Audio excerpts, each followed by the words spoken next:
Have you ever thought about why forcing people to obey you creates resentment while making them want to obey you creates loyalty? Why does coercion breed resistance while seduction creates will and compliance? Why is the person who controls beliefs more powerful than the person who controls behavior? This video will change how you see influence, persuasion, and the invisible architecture of consent that makes power sustainable rather than temporary. Today we're diving into Law 43 from the 48 Laws of Power, work on the hearts and minds of others. But this isn't just about being likable or winning people over. This is about understanding one of the most sophisticated principles of lasting power, that controlling behavior without controlling belief creates temporary compliance and permanent resentment. That true power comes from making people want what you want.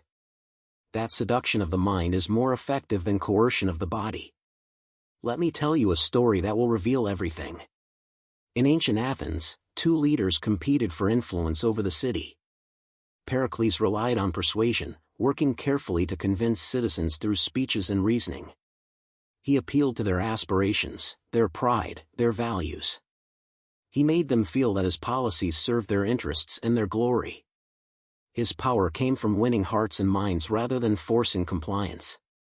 His rival, Cimon, relied more on traditional authority and his military reputation. He commanded, expected obedience, used his status as a proven general to override opposition. He won short-term battles through superior force of personality and traditional respect. But his power was brittle because it depended on continued demonstrations of strength rather than genuine belief in his leadership. When political winds shifted and Athens faced difficult decisions, Pericles maintained power while Cimon was ostracized and exiled. The difference wasn't competence or even results. Both were capable leaders. The difference was that Pericles had worked on hearts and minds while Cimon had relied on compliance through authority. When authority was challenged, Cimon had no foundation. Pericles had built genuine belief in his vision, which sustained his power even through difficulties.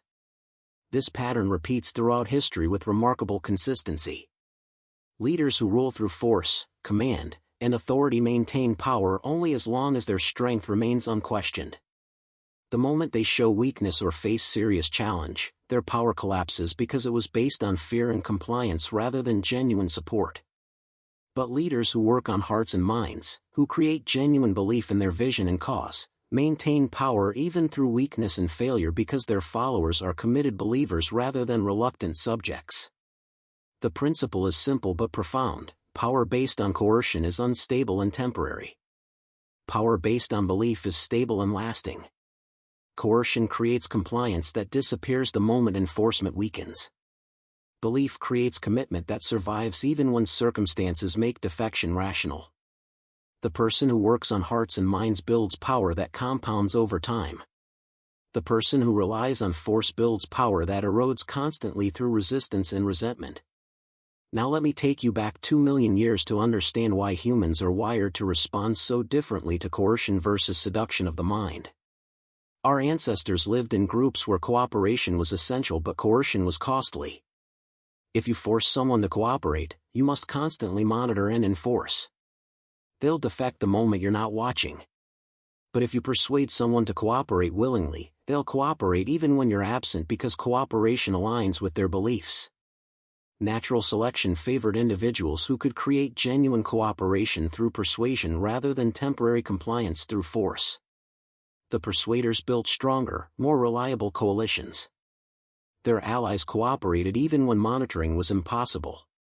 Their groups outcompete groups held together by force because voluntary cooperation is more efficient than coerced compliance. Your brain today contains sophisticated machinery for distinguishing between genuine belief and coerced compliance. You resist when you feel forced but embrace when you feel persuaded. You resent being coerced but appreciate being seduced to belief. This isn't weakness. It's evolved wisdom that genuine cooperation serves you better than coerced compliance. Understanding this is key to wielding lasting power. This is why Law 43 is so powerful. It works with human psychology rather than against it. When you work on hearts and minds, you're creating conditions where people want to follow you. Their cooperation is voluntary, sustainable, and self-reinforcing. They don't just comply, they believe. They don't just obey, they advocate. They've become true followers rather than temporary subjects. Fast forward to ancient Rome and we see this principle deployed with extraordinary sophistication. Julius Caesar understood that military conquest created subjects, but working on hearts and minds created citizens. After conquering Gaul, he didn't just rule through force. He built infrastructure, established Roman law, created economic opportunities, spread Roman culture. He worked on the hearts and minds of conquered peoples. The result was that Gaul became genuinely Roman within generations. Not because people were forced to be Roman, but because being Roman became attractive, beneficial, and aligned with their identity. Caesar created genuine belief in the Roman project, which meant Gaul didn't require constant military occupation to remain loyal. The conquered had become willing participants in their own conquest through the seduction of their hearts and minds. Compare this to territories Rome conquered but failed to truly win over. They remained restive, requiring constant military presence, erupting in rebellion whenever Roman strength weakened. These territories were controlled but not converted. Rome had won bodies but not minds, which meant the victory was temporary and costly to maintain. True conquest required winning hearts and minds, not just winning battles. This reveals something crucial about the difference between dominance and hegemony. Dominance is control through superior force. It's expensive, unstable, and temporary. Hegemony is leadership through willing followership. It's sustainable, stable, and reinforcing. Dominance creates subjects who resent and resist. Hegemony creates followers who believe and support. The path from dominance to hegemony runs through working on hearts and minds. Now let me show you how this operates in modern organizational contexts, because every workplace demonstrates the difference between leaders who command compliance and leaders who inspire genuine commitment. The commanded comply minimally and only when watched. The committed contribute maximally and even when unwatched. Think about managers who rely on authority and control. They give orders, monitor compliance, enforce rules. Employees do exactly what's required and nothing more. The moment the manager isn't watching, productivity drops. The moment the manager leaves or loses authority, employees celebrate. This is management through coercion, and it creates minimal compliance at maximum resentment. Compare this to leaders who work on hearts and minds. They communicate vision. They explain why work matters. They connect individual contributions to meaningful outcomes. They make people feel they're part of something important. Employees under these leaders work hard even when unwatched because they believe in the mission. They contribute beyond requirements because they're committed to the vision. The leader hasn't just commanded behavior. They've shaped belief. They've worked on hearts by connecting work to values people care about. They've worked on minds by showing how individual actions contribute to collective success. The result is genuine commitment rather than grudging compliance. The power is lasting rather than temporary because it's based on belief rather than coercion. You see this difference in organizational culture. Companies with coercion cultures have high turnover, minimal innovation, constant monitoring, and mediocre performance. Companies with belief cultures have low turnover, high innovation, self-motivation, and exceptional performance. The difference isn't resources or talent. It's whether leadership works on hearts and minds or just commands behavior. Understanding this means recognizing that sustainable organizational power requires winning genuine commitment from employees. You cannot maintain a successful organization through pure command and control. You must work on hearts and minds, creating genuine belief in the organization's mission and genuine commitment to its success. This is more difficult than just giving orders, but it's the only path to lasting organizational power. Now here's where this gets really sophisticated, and I need you to pay close attention because this is the twist that changes everything. Working on hearts and minds doesn't mean being nice or avoiding hard decisions. It means shaping how people think and feel about those decisions so they accept or even embrace them rather than resisting them. Think about how skilled leaders implement difficult changes. They don't just announce the change and expect compliance. They work on hearts and minds first. They explain why change is necessary. They connect change to values people care about. They frame change as opportunity rather than threat. They make people feel they're part of creating the new rather than victims of it being imposed. The change might be exactly the same, but the acceptance is completely different because of work on hearts and minds. Or consider how effective leaders maintain discipline. They don't just punish violations and expect everyone to fall in line. They work on hearts and minds to create genuine commitment to standards. They explain why standards matter. They make standards feel like shared values rather than arbitrary rules. They create social pressure where the group enforces standards on itself rather than requiring constant top-down enforcement. This reveals that working on hearts and minds is compatible with being tough, demanding, and making hard decisions. It's not about softness or niceness. It's about ensuring that toughness, demands, and hard decisions are accepted and supported rather than resented and resisted. You're not avoiding difficult leadership. You're making difficult leadership effective by winning the internal consent of those being led.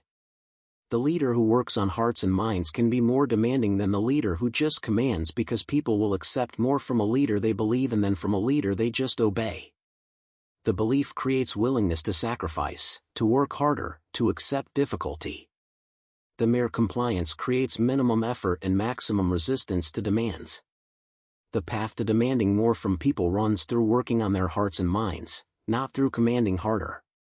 Let me show you how Law 43 operates in political contexts, because politics is pure distilled competition for hearts and minds.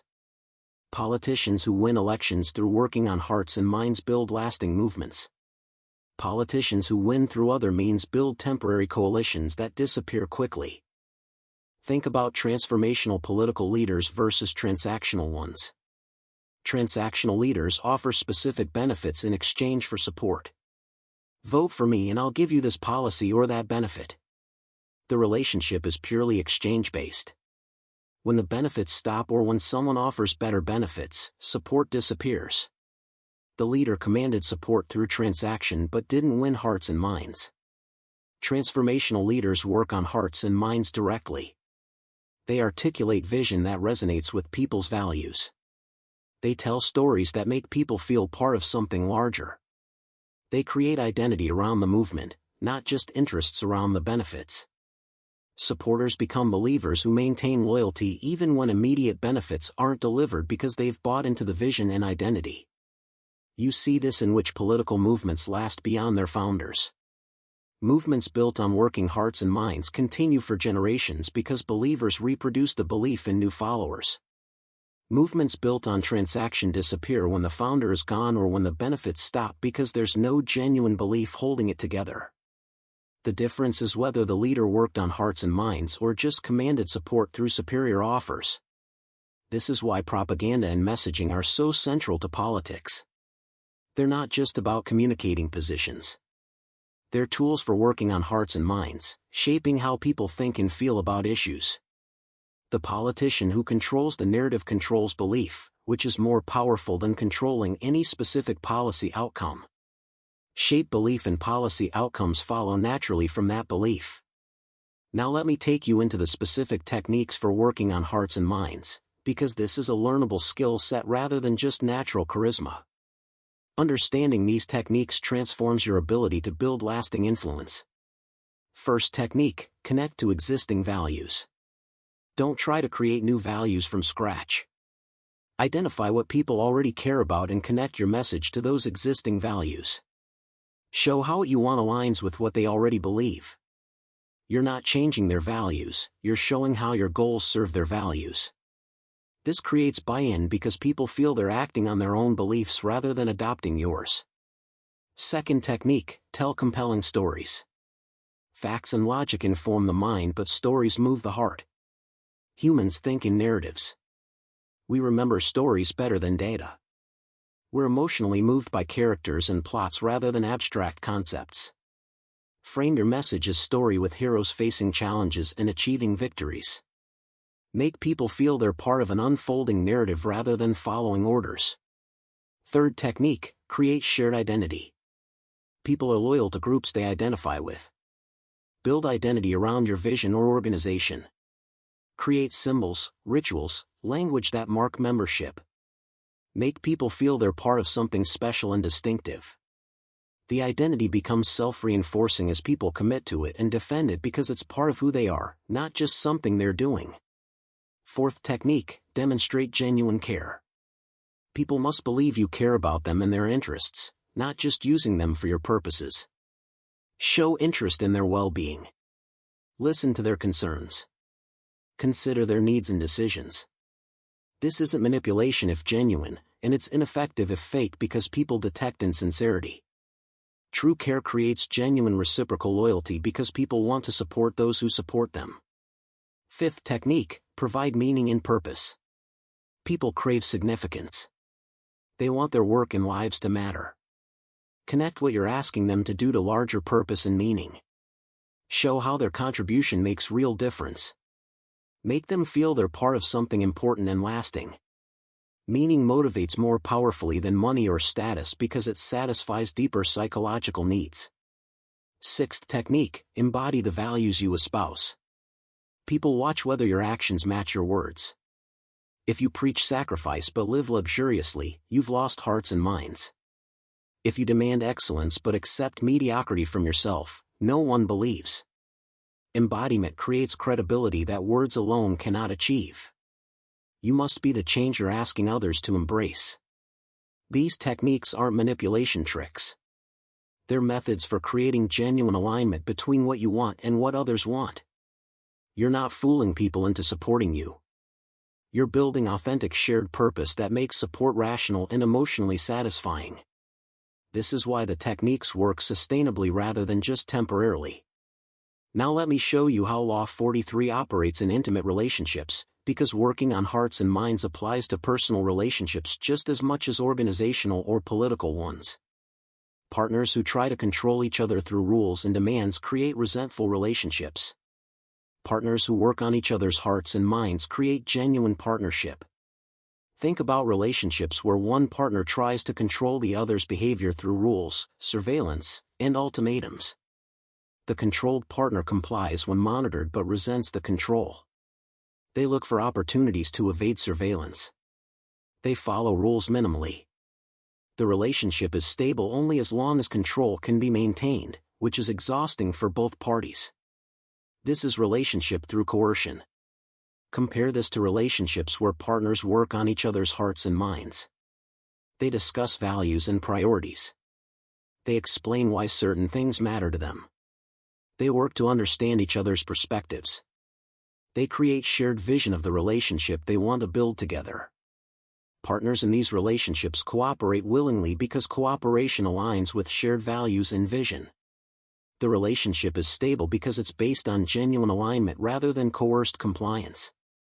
The difference is whether you're trying to control behavior or shape belief. Controlling behavior creates compliance that disappears when control weakens. Shaping belief through working on hearts and minds creates genuine partnership where both people want similar things because they've built shared understanding and values. The relationship isn't perfect, but conflicts are navigated through discussion rather than through control and resistance. This applies to parenting as well. Parents who rely purely on commands and punishments create compliant children who rebel as soon as they have independence.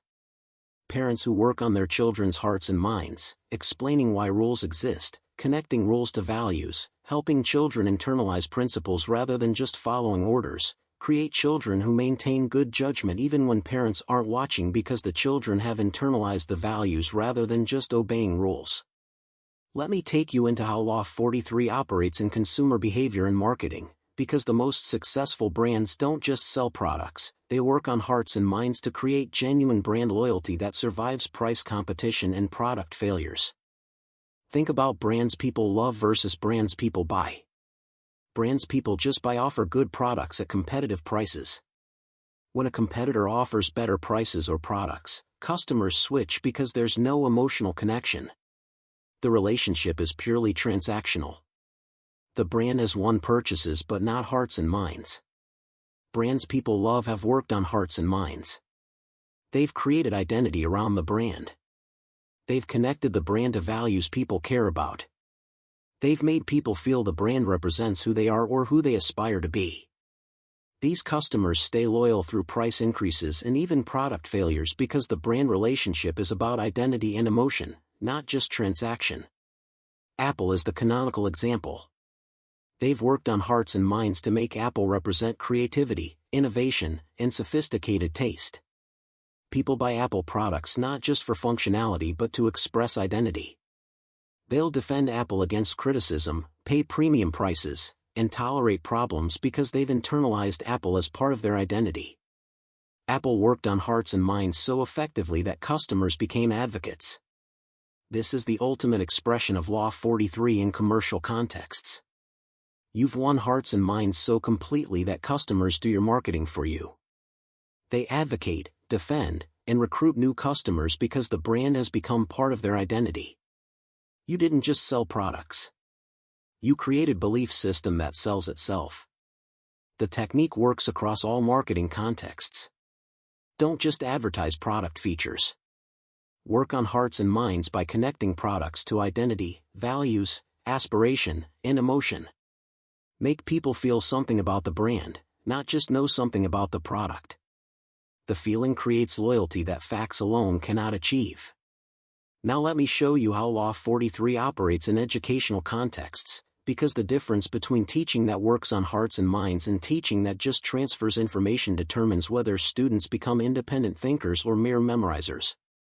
Think about teachers who just deliver information and expect students to memorize and comply. Students in these classes learn for tests and forget after the test. They comply with assignments minimally. They're going through motions to get grades rather than genuinely learning.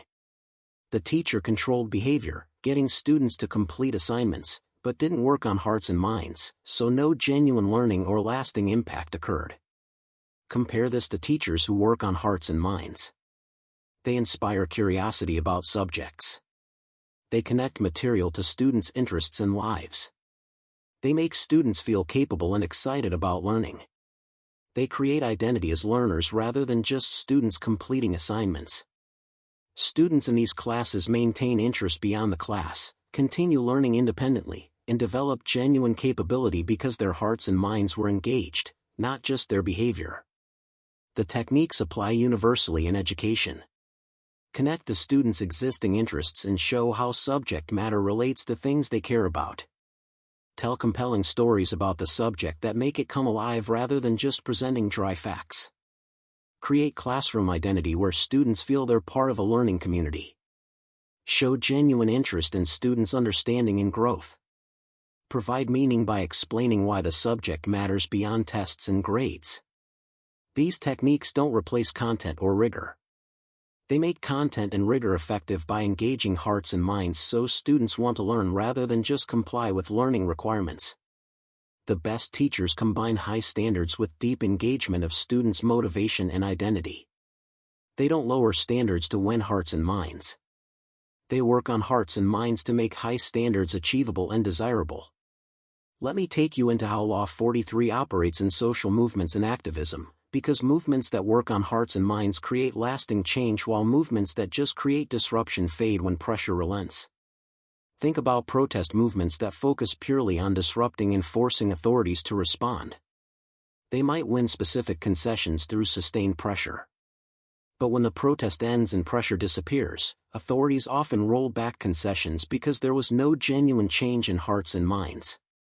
The movement won behavior change through coercion but didn't create belief change that would make the behavior permanent. Compare this to movements that work on hearts and minds of both authorities and the broader public. They don't just protest. They educate, persuade, and change how people think about the issue. They create moral narratives that make opposition increasingly untenable. They work to change culture and belief, not just policy. When they win policy changes, the changes stick because they reflect genuine change in public opinion and values. The civil rights movement succeeded not just because of protests and boycotts but because leaders like Martin Luther King Jr. worked on hearts and minds of the nation. The speeches, the nonviolent discipline, the moral appeals, all of this was designed to change how Americans thought and felt about segregation. The movement won laws, But more importantly, it won hearts and minds that made the laws enforceable and lasting. This reveals that sustainable social change requires working on hearts and minds, not just forcing behavioral compliance. You can force policy changes through sufficient pressure. But policy changes without cultural and belief changes are unstable and get eroded or circumvented. True change requires changing what people believe is right and acceptable, which means working on hearts and minds is central to the project of lasting social change. Now let me show you how Law 43 operates in the context of technology adoption and how products that work on hearts and minds create platform dominance while products that just offer features struggle to maintain market share. Think about technology platforms that become dominant despite having technically superior competitors. Facebook wasn't the best social network technically. Windows wasn't the best operating system. Google wasn't the best search engine initially. But these platforms worked on hearts and minds to create network effects and ecosystem lock-in that made them dominant regardless of technical superiority. They worked on hearts and minds by creating identity around platform usage. Facebook made you feel connected and part of social life. Windows made you feel you were using what everyone used for business. Google made you feel you were using the smart person search engine. The emotional and identity components created loyalty beyond what features alone would justify. Compare this to technically superior products that failed because they didn't work on hearts and minds. Betamax was better than VHS, but VHS won. Many search engines were technically better than early Google, but Google won. Better products lose constantly to products that work better on hearts and minds because adoption and network effects matter more than technical quality in platform competition. This suggests that building lasting technology power requires working on hearts and minds, not just building better features. Create emotional connection. Build identity around your product. Make people feel something when they use your technology. The feeling creates loyalty and advocacy that features alone cannot achieve, and in platform markets, that loyalty and advocacy translate directly into market dominance. Let me take you into how Law 43 operates across different cultures and how the techniques for working on hearts and minds vary culturally while the principle remains universal. In individualistic Western cultures, working on hearts and minds often emphasizes personal benefit, individual achievement, and self-actualization. You show how following your vision serves their personal goals and helps them become who they want to be. The appeal is to individual interest and aspiration. In collectivist Eastern cultures, working on hearts and minds often emphasizes group harmony, collective benefit, and fulfilling social obligations. You show how following your vision serves the group and maintains important relationships. The appeal is to collective interest and social responsibility. The techniques differ, but the principle is identical. Understand what your audience values, connect your message to those values, and create genuine belief that supporting you serves what they care about. The cultural context determines which values to appeal to and which stories to tell, but the fundamental dynamic of working on hearts and minds rather than just commanding behavior remains constant. This suggests that deploying Law 43 effectively requires cultural intelligence. You must understand the values, narratives, and identities that resonate in your specific cultural context. Universal techniques that ignore culture will fail because they don't connect to what people actually care about. Effective work on hearts and minds is always culturally situated and contextually appropriate. Now let me address the ethical dimensions of Law 43, because working on hearts and minds can be either genuine leadership creating authentic shared purpose or manipulative propaganda creating false consciousness. The difference matters enormously. Genuine work on hearts and minds involves honestly explaining your vision, authentically connecting it to others' values, and building real alignment where both your interests and theirs are served. You're creating win-win situations where following you genuinely benefits followers. The relationship is mutually beneficial and based on accurate understanding of how support serves everyone's interests. Manipulative propaganda involves deception about your intentions, false connections to values, and exploitation where you benefit at followers' expense while making them believe they benefit. You're creating win-lose situations disguised as win-win. The relationship is exploitative and based on diluted understanding that maintains follower support for outcomes that harm them. The ethical line is honesty and mutual benefit. If you're honestly showing how supporting you serves others' real interests and you're genuinely committed to outcomes that benefit everyone, working on hearts and minds is ethical leadership. If you're deceiving people about your intentions or creating support for outcomes that exploit them, you're engaged in unethical manipulation regardless of how skillful your propaganda. Most real situations exist in gray areas between these extremes.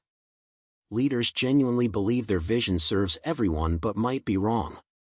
Leaders might provide real benefits to most followers while exploiting some.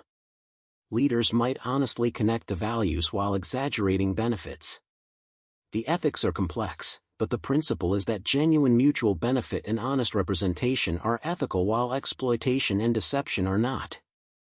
Let me show you one extended final case study that demonstrates Law 43 operating at the highest level across multiple dimensions. Nelson Mandela's leadership of the anti-apartheid movement in post-apartheid South Africa shows how working on hearts and minds creates lasting change and sustainable power. Mandela spent 27 years in prison, which could have created bitterness and desire for revenge. Instead, he used that time to work on his own heart and mind, preparing himself for leadership that would heal rather than divide. He studied Afrikaans and Afrikaner culture to understand his oppressors. He practiced forgiveness and reconciliation as personal disciplines before preaching them politically. When released, he worked on hearts and minds of all South Africans, not just the oppressed majority. He convinced Black South Africans that reconciliation was possible and desirable rather than revenge. He convinced white South Africans that negotiated transition was safer than violent conflict. He worked both groups toward genuine acceptance of multiracial democracy rather than just coercing compliance. The Truth and Reconciliation Commission was institutional embodiment of working on hearts and minds. Rather than trials and punishments that would create resentment, the Commission created space for truth-telling, apology, and forgiveness. The goal was changing belief about the past and future, not just punishing past wrongs. Hearts and minds were worked on systematically to create national identity that transcended apartheid divisions. The result was a relatively peaceful transition that many thought impossible. Mandela built power not through coercion but through winning genuine commitment from all parties to New South Africa. He worked on hearts and minds so effectively that even former enemies became allies. His power was lasting because it was based on authentic belief in shared future rather than forced compliance. This demonstrates Law 43 at its most sophisticated. Mandela understood that lasting change required winning hearts and minds of both oppressed and oppressors. He invested enormous energy in persuasion, storytelling, symbolic gestures, and building genuine shared vision. The alternative would have been military victory forcing white minority to accept black rule, which would have created resentful resistance and unstable power. Working on hearts and minds created stable democratic transition that has lasted decades. So as we close this comprehensive exploration of Law 43, understand that working on hearts and minds is the foundation of lasting power in any context. Coercion creates temporary compliance. Belief creates lasting commitment. Force must be constantly maintained. Belief is self-reinforcing and self-reproducing. If you want lasting influence in any domain, you must learn to work on hearts and minds. Connect your vision to what others already value. Tell stories that move emotions. Create shared identity and meaning. Show genuine care for those you lead. Embody the values you espouse. These techniques aren't optional extras. They're essential foundations for sustainable power. Understand that working on hearts and minds isn't about being soft or avoiding tough decisions. It's about ensuring tough decisions are accepted and supported rather than resented and resisted. You can be demanding and difficult while working on hearts and minds. The work on hearts and minds is what makes people willing to follow you through difficulty rather than abandoning you at first hardship. The leaders who master this law build movements that last beyond themselves, organizations that maintain culture and commitment across generations, and changes that persist because they reflect genuine transformation of belief rather than temporary coercion of behavior. Work on hearts and minds, and you build power that compounds and endures. Rely on coercion, and you build power that must be constantly defended and inevitably erodes. Work on the hearts and minds of others. Make them want what you want, believe what you believe, commit to what you're committed to. Create authentic shared purpose and genuine voluntary followership. That's the path to power that lasts, that grows, that ultimately changes the world rather than just temporarily controlling behavior. But let me take you even deeper into the mechanisms of belief formation and how working on hearts and minds operates at the psychological level to create lasting change in how people think and feel. Understanding these mechanisms transforms your ability to shape belief rather than just command behavior. Think about how beliefs actually form in the human mind. We don't rationally evaluate all evidence and logically conclude beliefs. We form beliefs through emotional experiences, social proof, repeated exposure, and identity alignment. The person who understands these mechanisms can systematically work on hearts and minds by engineering the conditions that create genuine belief rather than just trying to convince through argument. Emotional experiences create beliefs more powerfully than logical arguments. When people feel something intensely, they form beliefs about what caused that feeling and what it means. The leader who creates powerful emotional experiences, whether through inspiring speeches, meaningful rituals, or shared victories and struggles, is working directly on hearts and minds by associating their leadership with those emotional experiences. Social proof shapes belief through our tendency to believe what others around us believe. We're social creatures who look to our peers for cues about what's true and right. The leader who builds visible consensus, who demonstrates that respected people support their vision, who creates bandwagon effects, is working on hearts and minds through social proof rather than individual persuasion. Repeated exposure creates belief through familiarity. We tend to believe things we hear repeatedly, even when we initially rejected them. The leader who consistently communicates their message, who maintains presence through multiple channels, who ensures their vision is constantly present in followers' environment, is working on hearts and minds through repetition that gradually shifts belief. Identity alignment creates belief through our need for consistency. We believe things that align with who we think we are. The leader who connects their vision to followers' identities, who frames support as expressing existing values, who makes following them feel like being authentic rather than conforming, is working on hearts and minds by making belief feel like self-expression rather than persuasion. These mechanisms work together synergistically. Emotional experiences that are socially shared, repeatedly invoked, and connected to identity create the strongest beliefs. The sophisticated leader engineers all four simultaneously, creating comprehensive work on hearts and minds that shapes belief at multiple psychological levels. This isn't manipulation if the vision genuinely serves followers, but it is systematic psychology applied to belief formation. Now let me show you how Law 43 operates in the context of organizational culture and how companies that successfully work on employees' hearts and minds create cultures that perpetuate themselves across generations of employees. Think about companies with legendary cultures like Google or Pixar in their prime. These weren't just workplaces offering good compensation and benefits. They were belief systems where employees internalized company values, embraced company mission, and identified personally with company success. The companies worked systematically on hearts and minds to create genuine believer employees rather than mere workers. They created emotional experiences through inspiring leadership, challenging projects, and celebrated victories. They built social proof through selective hiring that brought in people who already fit the culture and quickly created peer pressure to embrace company values. They repeated core messages constantly through every communication channel. They connected company mission to employees' personal identities as innovators, creators, or world changers. The result was cultures that sustained themselves even as specific leaders left and as the company scaled. New employees were enculturated by existing employees who were genuine believers. The belief system reproduced itself because believers worked on new members' hearts and minds, bringing them into the belief system. The company had worked on hearts and minds so successfully that employees took over the work of perpetuating the culture. Compare this to companies that try to impose culture through rules, monitoring, and enforcement.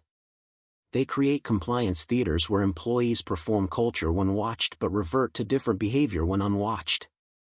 The culture is shallow rather than deep because it lives in policies rather than in hearts and minds. These cultures collapse when enforcement weakens or when key enforcers leave because there's no genuine belief sustaining them. The lesson is that organizational culture must live in hearts and minds of employees or it's not real culture at all. You cannot maintain culture through policy and enforcement. You must work on hearts and minds to create genuine internalization of values, beliefs, and behaviors. This requires systematic effort at all levels but creates culture that's self-sustaining and resilient. Let me take you into how Law 43 operates in the context of addiction recovery and behavior change, because programs that work on hearts and minds achieve lasting sobriety while programs that just enforce abstinence have high relapse rates. Think about addiction treatment programs that focus purely on preventing substance use through monitoring, drug testing, and controlled environments. They achieve temporary abstinence while the addict is in the program but have high relapse rates after the program ends because they didn't work on the hearts and minds that drive addiction. The behavior was controlled but the underlying beliefs and emotional patterns weren't changed. Compare this to programs like Alcoholics Anonymous that work systematically on hearts and minds. They create emotional experiences through sharing stories and hitting rock-bottom realizations. They build social proof through community of successful recovering addicts. They repeat core messages through daily meetings and slogans. They rebuild identity from addict to recovering person committed to sobriety. They're working on hearts and minds to create genuine belief in sobriety as desirable and possible. The success rates differ dramatically because working on hearts and minds creates internal motivation for sobriety that persists outside controlled environments. The recovering addict who believes in sobriety, who identifies as recovering person, who has emotional and social reinforcement for sobriety maintains abstinence through their own volition. The addict who just had behavior controlled reverts to use once external control is removed. This demonstrates that behavioral change without belief change is temporary. Whether the behavior is addiction, organizational compliance, or any other pattern, forcing different behavior without working on the hearts and minds that generate behavior creates unstable change that collapses when force is removed. Lasting change requires changing belief, which requires systematic work on hearts and minds.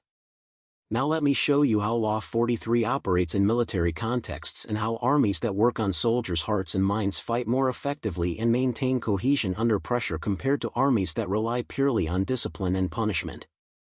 Think about military forces throughout history that relied on harsh discipline and fear of punishment to maintain order. Their soldiers obeyed when officers watched and discipline was enforced but broke and fled when leadership was killed or when discipline couldn't be maintained in chaos of battle.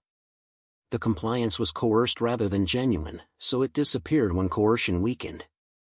Compare this to military forces that worked on soldiers' hearts and minds. They created pride and unit identity. They connected military service to values soldiers cared about like protecting homeland or serving something greater than themselves. They built brotherhood and mutual commitment among soldiers. They made soldiers believe in their cause and their unit in ways that sustained fighting even under terrible conditions. The difference in effectiveness is stark. Armies of believers fight harder, maintain cohesion better, and accomplish more than armies of conscripts who are just obeying orders. The American military's emphasis on unit cohesion, sense of purpose, and warrior identity is working on hearts and minds systematically. They're not just training skills and enforcing discipline. They're creating believers who fight because they're committed to their brothers and their mission, not just because they're ordered to. This reveals that even in military contexts where coercion is legitimate and necessary, working on hearts and minds creates force multipliers that coercion alone cannot achieve. The soldier who believes fights better than the soldier who just obeys. The unit with genuine cohesion performs better than the unit with just enforced discipline. Even in the most coercive institution, working on hearts and minds creates superior outcomes. Let me take you into how Law 43 operates in artistic and creative contexts, because artists and creators who work on audiences' hearts and minds create lasting cultural impact while those who just demonstrate technique are forgotten. Think about artists whose work is technically proficient but emotionally cold. They demonstrate mastery of craft but don't move audiences emotionally or make them think differently. This work is respected but not loved, admired but not transformative. The artist worked on demonstrating skill but didn't work on hearts and minds of audiences. Compare this to artists whose work might be technically imperfect but emotionally powerful and conceptually challenging. They work on hearts and minds by creating experiences that move audiences emotionally, that challenge assumptions, that make people see the world differently. Their work is loved, discussed, transformative because it changed how audiences think and feel rather than just displaying technique. The most successful artists do both. They combine technical mastery with emotional and conceptual power. But if forced to choose, working on hearts and minds matters more than technical perfection because art's purpose is moving and transforming audiences, not just demonstrating skill. The artist who changes how people think and feel has worked on hearts and minds successfully. The artist who just displays technique has worked on demonstrating capability. This applies across all creative domains. Writers who move readers emotionally and intellectually have worked on hearts and minds. Musicians who create emotional experiences beyond just playing notes correctly have worked on hearts. Directors who change how audiences see the world have worked on minds. The technical skill is necessary but insufficient. Working on hearts and minds is what creates lasting cultural impact. Now let me show you how Law 43 operates in the context of scientific and intellectual revolutions, because paradigm shifts require working on hearts and minds of scientific communities, not just providing evidence. Think about how scientific revolutions actually happen according to Thomas Kuhn's analysis. New evidence doesn't automatically overturn old paradigms even when the evidence is strong. The scientific community resists because paradigms are belief systems, not just theories. Overturning paradigms requires working on hearts and minds of scientists to change their fundamental beliefs about how to think about their field. Revolutionary scientists who succeed don't just provide evidence. They tell compelling stories about what the new paradigm explains that the old one couldn't. They create emotional investment in the new approach. They build communities of young scientists who adopt the new paradigm and create social proof. They connect the new paradigm to values scientists care about like explanatory power and theoretical elegance. They're working on hearts and minds, not just presenting data. Darwin worked on hearts and minds by making evolution narratively compelling, by connecting it to Victorian values of progress, by building a community of supporters who became advocates. Einstein worked on hearts and minds through thought experiments that were conceptually beautiful, through connecting relativity to fundamental principles scientists valued. Kuhn himself worked on hearts and minds of historians and philosophers of science by telling a story about scientific revolutions that resonated with their experiences. The lesson is that even in supposedly objective domains like science, belief change requires working on hearts and minds. Evidence is necessary but insufficient. You must make people want to believe the new paradigm by working on their emotions, their identities, their values, and their social contexts. This isn't corrupting science. It's recognizing that scientists are humans whose beliefs are shaped by more than just evidence. Let me take you into how Law 43 operates across different timescales and how working on hearts and minds in the short term versus long term requires different approaches. Short-term work on hearts and minds focuses on immediate emotional impact and urgent framing. Create intense emotional experiences. Frame issues as urgent requiring immediate response. Build intense social pressure. Connect to immediate identity concerns. The goal is shifting belief quickly to enable fast action. This works for immediate mobilization but creates beliefs that may not sustain over time. Long-term work on hearts and minds focuses on gradual belief formation through repeated exposure, consistent messaging, and deep identity integration. Create regular emotional experiences rather than intense single events. Frame issues as ongoing important concerns rather than urgent crises. Build sustained social networks rather than momentary movements. Connect to deep stable identity elements rather than situational identities. The goal is beliefs that become fundamental and lasting. Sophisticated leaders use both approaches strategically. Short-term techniques for immediate challenges requiring urgent mobilization. Long-term techniques for building lasting commitment and stable organizational or movement culture. The mistake is using only short-term techniques, which creates intense but unstable belief, or only long-term techniques, which builds slowly when urgency requires faster action. The balance depends on context and goals. Building a business or institution requires emphasizing long-term work on hearts and minds to create stable culture and lasting commitment. Leading through crisis or mobilizing for specific action requires emphasizing short-term work on hearts and minds for immediate impact. The most sophisticated leaders do both simultaneously, using immediate challenges to create emotional experiences that serve long-term belief formation. Now let me address the question of whether working on hearts and minds is possible in contexts of deep distrust or historical antagonism. Can you work on hearts and minds of people who hate you or have reasons to resist everything you say? The answer is yes, but it's difficult and requires specific approaches. Direct attempts to work on hearts and minds of antagonistic audiences usually fail because the messenger is rejected regardless of message. The work must be done indirectly through trusted intermediaries, through actions rather than words, and over extended time that gradually builds credibility. Trusted intermediaries can work on hearts and minds of antagonistic audiences when you cannot. They translate your message into language and frames that resonate with the hostile audience. They provide social proof because the audience trusts them. They mediate between you and the audience, gradually building bridges that allow direct communication later. Actions work on hearts and minds when words cannot because actions demonstrate genuine commitment and create experiences that bypass verbal resistance. If you want to work on hearts and minds of people who hate you, do things that benefit them in ways they cannot deny. The cognitive dissonance between hating you and experiencing benefit from you gradually shifts belief more than arguments could. Extended time allows gradual accumulation of evidence and experience that shifts belief slowly. You cannot rush working on hearts and minds of deeply resistant audiences. Consistent behavior over years demonstrates genuine change and slowly builds credibility that enables belief change. The time requirement is frustrating but unavoidable when working on hearts and minds across deep divides. This approach works but requires patience, humility, and genuine commitment to changing your behavior, not just their beliefs. You cannot manipulate deeply antagonistic audiences into supporting you. You must actually become worthy of their support through changed behavior that works on their hearts and minds over time through demonstrated commitment to their interests.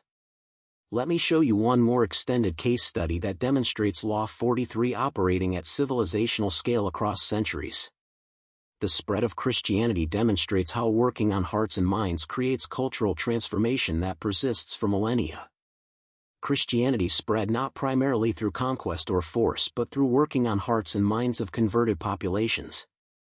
Early Christians created powerful emotional experiences through their worship and community. They built social proof through creating tight-knit communities that attracted outsiders. They repeated core messages constantly. They connected Christian identity to meaningful values and sense of purpose. More importantly, they worked on hearts and minds by demonstrating different way of living. Early Christians cared for sick during plagues when others fled. They supported widows and orphans. They created communities of mutual aid. These actions worked on hearts and minds by demonstrating that Christian belief led to behaviors that were attractive and beneficial. Over centuries, Christianity worked on hearts and minds of entire civilizations. It didn't just change individual beliefs. It transformed cultures, laws, ethics, and social structures because the belief system was internalized across populations. People didn't just comply with Christianity when forced. They genuinely believed, which made the cultural transformation lasting and self-reinforcing. This demonstrates Law 43 at maximum scale and time depth. Working on hearts and minds persistently and skillfully can transform entire civilizations over centuries. The belief systems that are internalized across populations become the foundation of cultures that persist for millennia. This is the ultimate power of working on hearts and minds rather than just coercing behavior. So as we absolutely finally close this comprehensive exploration of Law 43, understand that working on hearts and minds is the foundation of all lasting power and influence. Coercion creates temporary compliance that disappears when force weakens. Belief creates lasting commitment that sustains even through difficulty and sacrifice.